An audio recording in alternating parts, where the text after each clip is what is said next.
지난달 물가 상승률이 무려 9.1%를 기록하면서 41년 만에 사상 최고치를 경신했습니다.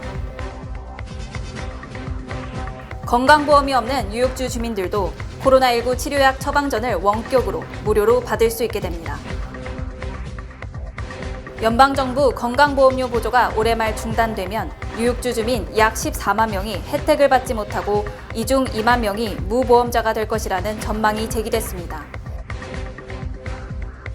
시다가 혁신적인 인력개발 프로그램인 사회적 협동조합 프로젝트의 확대를 발표했습니다. 코비드-19 백신은 이제 어린 뉴욕 시민들 생후 6개월부터를 위해 강한 보호력을 제공합니다. 그러므로 이제 가족 전원을 코비드-19으로부터 더 잘 보호할 수 있습니다. 코비드-19 백신에 대해 소아과 의사분께 얘기하십시오. 자세한 정보는 nyc.gov/vaccinefinder 또는 877-829-4692로 전화 주십시오. 퍼시픽 시리뱅크에서 PCB뱅크로 새로운 이름, 새로운 모습으로 새로운 변화의 시작이 될 PCB뱅크 제공입니다. 시청자 여러분 안녕하십니까? 7월 13일 수요일 TKC 뉴스데스크 첫 소식입니다. 지난달 물가 상승률이 무려 9.1%를 기록하면서 41년 만에 사상 최고치를 경신했습니다. 연방노동통계국은 오늘 아침 지난달 물가 상승률이 9.1%를 기록했으며 이는 지난 1881년 이후 사상 최고치라고 밝혔습니다. 특히 이는 월스트리트저널이 집계한 경제 전문가 전망치 8.8%보다 더 높은 것입니다. 인플레이션율은 지난 5월에도 무려 8.6%로 2001년 이후 21년 만에 최고치를 기록했으나 6월에는 인플레이션율이 더욱 치솟은 것입니다. 특히 이는 지난 2021년 7월 4.2%에서 계속 치솟기 시작하면서 지난 3월 8.5%에 이어 5월 8.6%, 6월 9.1%로 계속 가속 페달을 밟는 상황이어서 10%를 상향 돌파할 것이라는 우려도 낳고 있습니다. 세부적으로는 휘발유 가격이 무려 60.6%나 치솟으며 물가 상승을 주도했고 식료품 가격은 10.4% 올랐습니다. 반면 식료품과 에너지를 제외한 근원 물가는 5.9%로 비교적 낮은 상승세를 보였습니다. 건강보험이 없는 뉴욕주 주민들도 코로나19 치료약 처방전을 원격으로 무료로 받을 수 있게 됩니다. 뉴욕주는 어제 코로나19 원격 진료 24시간 무료 핫라인 사이트를 오픈하고 건강보험 유무와 상관없이 코로나19 환자들에게 무료로 치료약 처방전을 제공한다고 밝혔습니다. 이 같은 조치는 현재 팍슬로비드 등 항바이러스제는 처방전이 있어야 구입할 수 있으나 건강보험이 없는 사람은 처방전을 받을 수 없는 등 큰 어려움을 겪고 있기 때문입니다. 이번 핫라인은 뉴욕주가 뉴욕시 시형병원과 가상 익스프레스 케어 플랫폼 개설에 합의한 데 따른 것으로 팍슬로비드 등 항바이러스제 처방이 더욱 원활해질 것으로 기대됩니다. 기본적으로 코로나19는 박테리아가 아닌 바이러스이기 때문에 항생제로는 치료가 어려우며 항바이러스제를 투약해야 합니다. 연방정부 건강보험료 보조가 올해 말 중단되면 뉴욕주 주민 약 14만 명이 혜택을 받지 못하고 이 중 2만 명이 무보험자가 될 것이라는 전망이 제기됐습니다. 김송미 기자가 보도합니다.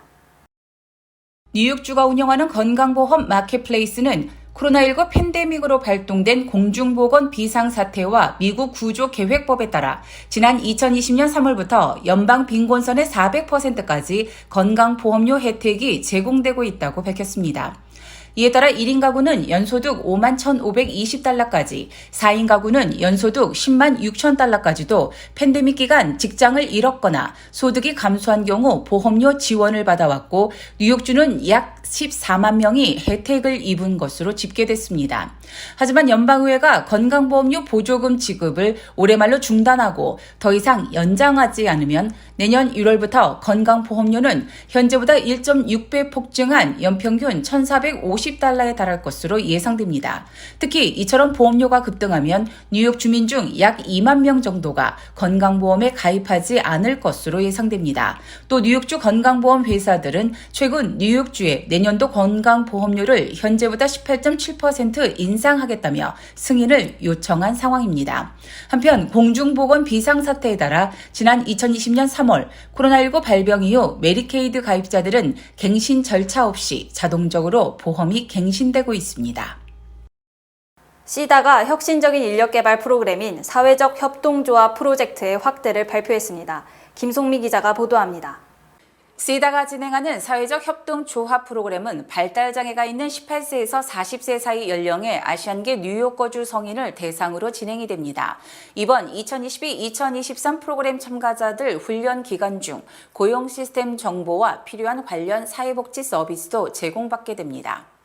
우리 자체 좀 가지고 있는 여러 가지 역량들을 사용해서 예를 들면 시다 같은 경우는 트리트샵을 저희들 팝업샵을 하기도 하고 아티스트를 양성하는 스페셜 아트 페스티벌도 있고 해요. 그래서 이런 것들을 사용해서 꼭 그냥 이분들이 남의 직장에 가서 일할 뿐만이 아니라 자기 자영업으로서 이렇게 협동조합을 통해서 물건을 팔거나 서비스를 제공하거나 계약을 해서 계약직으로 일을 하거나 이런 식으로 좀 저희들 틈새 시장을 사용을 해서 이런 장애인분들이 일할 수 있는 기회를 만들려고 하는 게 사실은 저희 코스파이어 우리 청년 협동조합의 사실 좀 아이디어라고 할까요? 좀 다른 혁신적인 방법이라고 할 수 있겠습니다. 이 프로젝트는 발달장애 성인들에게 5, 6개월간의 무료 취업 준비와 인턴십 기회를 제공합니다. 참가자들에게는 훈련받는 동안 발생하는 교통비 지원을 위해 경비 500불이 지급됩니다. 모든 참가자는 자기 결정과 자기 옹호 기술, 학대 예방, 컴퓨터 기술, 기본 의사 결정과 직장 생활에서 필요한 사회적 기술을 배우게 되며 각자의 역량과 관심 분야에 따라 사무 기술이나 소매 업무 기술 또는 전문적인 예술과 훈련 프로그램 선택을 할 수 있습니다. 이제 저희가 직장에서 적절하게 행동하는 거, 시간 맞추는 거라든지 사람들하고 얘기하는 또 우리 많은 발달장애인 분들이 이 직장에 가서 어떻게 소셜 스킬을 하셔야 되는지 사회성에 대해서 굉장히 이제 교육을 안 받은 면이 있어요. 그래서 사회성 교육이라든지 또 직장에서 이제 문제가 생겼을 때에 문제 해결하는 방법, 그리고 이제 중간에는 저희가 컴퓨터 스킬도 가르쳐 드릴 거예요. 직장에서 꼭 알아야 되는 아주 기본적인 컴퓨터 스킬이 있고요. 마지막 단계에서 는 인터뷰하는 방법이라든지 이력서 쓰는 방법이라든지 또 저희가 이 리테일에서 소매상에서 일하시는 분들에게는 소매 기술을 가르쳐 드릴 거예요.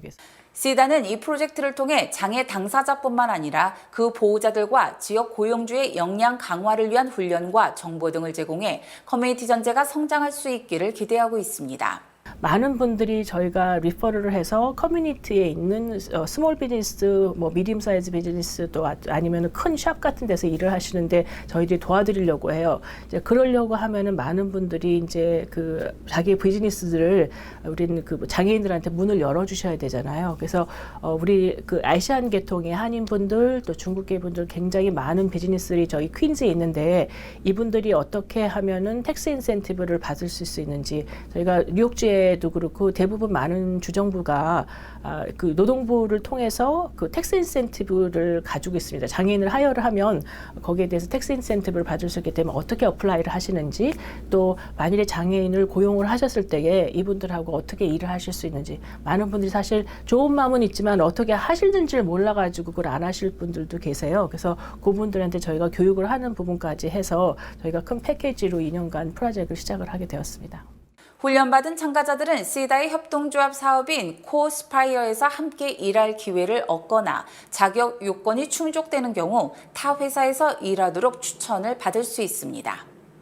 신디 정 펜실베니아 서부 연방검사장이 제3연방항소법원 판사에 지명됐습니다.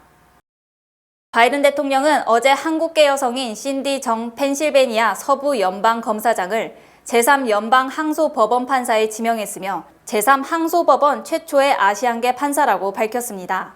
신디 정 검사장은 1997년 예일대를 졸업한 뒤 2002년 컬럼비아대 로스쿨에서 법학 박사학위를 받은 뒤 뉴욕주 검사 등을 거쳐 2009년부터 법무부 인권국 공판검사로 재직했습니다. 또 지난 2014년부터 펜실베니아 서부 연방검찰청 검사로 근무하다 지난해 바이든 대통령에 의해 연방검사장에 임명됐습니다. 신디 정 지명자는 연방상원 인준 절차를 통과하면 항소법원 판사에 임명됩니다. 항공우주국이 어제 차세대 우주망원경이 찍은 풀컬러 우주사진을 본격 공개했습니다. 나사는 12일 메릴랜드주 고다드 우주센터에서 실시간 인터넷 방송을 통해 보석처럼 영롱하게 빛나는 우주의 신비를 담은 사진을 전 세계에 잇따라 발표했습니다. 나사가 이날 가장 먼저 내놓은 사진은 행성상 성운인 남쪽 고리 성운입니다. 이곳에서는 약 2000광년 떨어진 돗자리에서 죽어가는 별 주변으로 가스구름이 팽창하고 있습니다.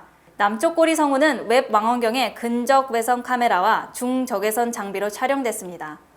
나사는 어두워지며 죽어가는 이 별이 내뿜는 가스와 우주먼지를 웹 망원경이 전례 없는 디테일을 담아 포착했다고 설명했습니다.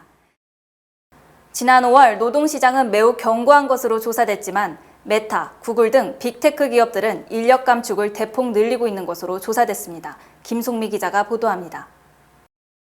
마이크로소프트는 어제 소수 직원에게 임무가 끝났다고 통보했다며 이는 전략적 구조 조정에 따른 것이며 우리는 다른 기업과 마찬가지로 정기적으로 성과를 평가한다고 밝혔습니다. 마이크로소프트의 이번 해고 조치는 2017년 이후 5년 만이며 18만 1000명에 달하는 전체 직원 중 1% 미만을 해고할 것으로 추정됩니다. 마이크로소프트는 또 지난 5월 각 부서장들에게 신규 채용 때 본부 승인을 받도록 하는 등 신규 채용 도 줄이고 채용 시기도 늦출 계획입니다.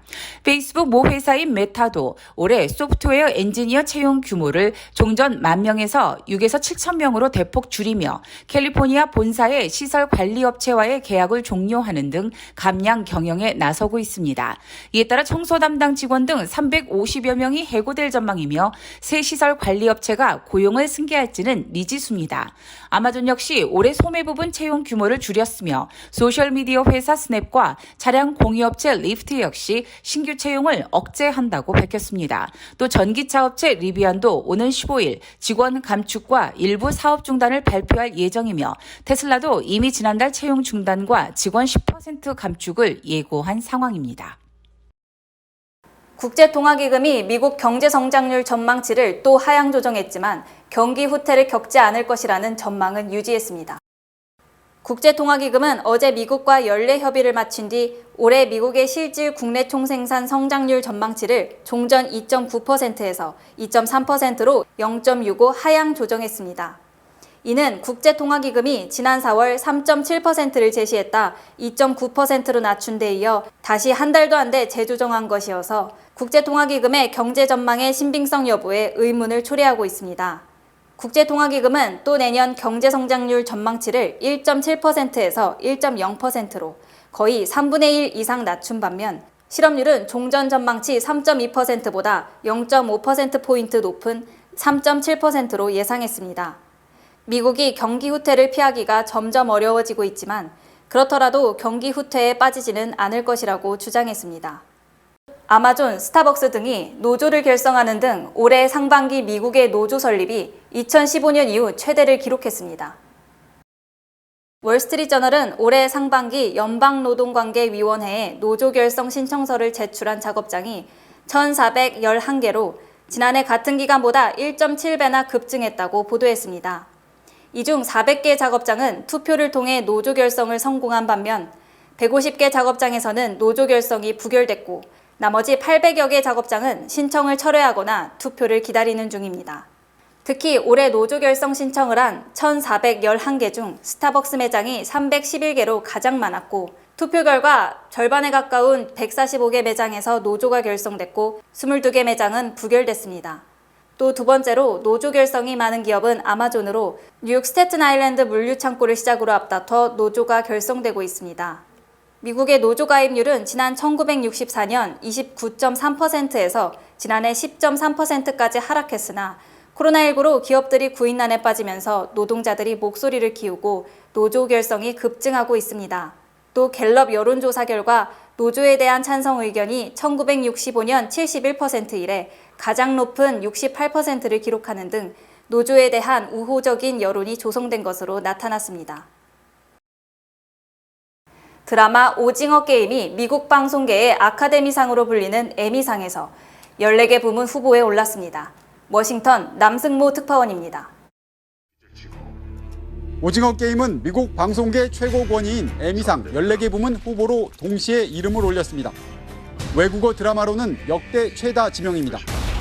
가장 눈에 띄는 건 드라마 부문 작품상 후보에 오른 점입니다. Outstanding drama series. And here are the nominees. Squid Game. 지금까지 영어로 제작된 드라마만 후보작에 올랐는데 처음으로 언어 장벽을 깨고 수상 경쟁에 합류한 겁니다. 출연진과 감독도 후보에 이름을 올렸습니다. 이정재 씨는 오자크의 제이슨 베이트먼, 석세션의 브라이언 콕스 등과 함께 나무 주연상 후보에 올랐고 And now, here are the nominees for Outstanding Lead Actor in a Drama Series. Lee Jung-jae, Squid Game. 박혜수, 오영수 씨는 나무 조연상 후보에 동시에 올라 경쟁을 벌이게 됐습니다.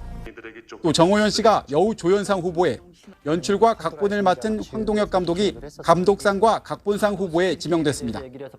황 감독은 시즌2에 등장할 게임 선정을 마쳤다며 후속작의 가장 큰 변화는 주인공 성기훈이 될 것이라고 예고했습니다. 성기훈이 시즌1에서는 순진한 캐릭터였지만 마지막에 더는 그렇지 않았다며 그가 새로운 게임들을 어떤 방식으로 탐색할지가 시즌2의 주요 초점이 될 것이라고 말했습니다. 수상 결과를 발표하는 에미상 시상식은 오는 9월 열릴 예정인데 한류 콘텐츠가 또 한 번 도약하는 계기가 될지 주목됩니다. 워싱턴에서 SBS 남승모입니다. 7월 13일 수요일 TKC 뉴스데스크 여기서 마치겠습니다. 시청해주신 여러분 고맙습니다.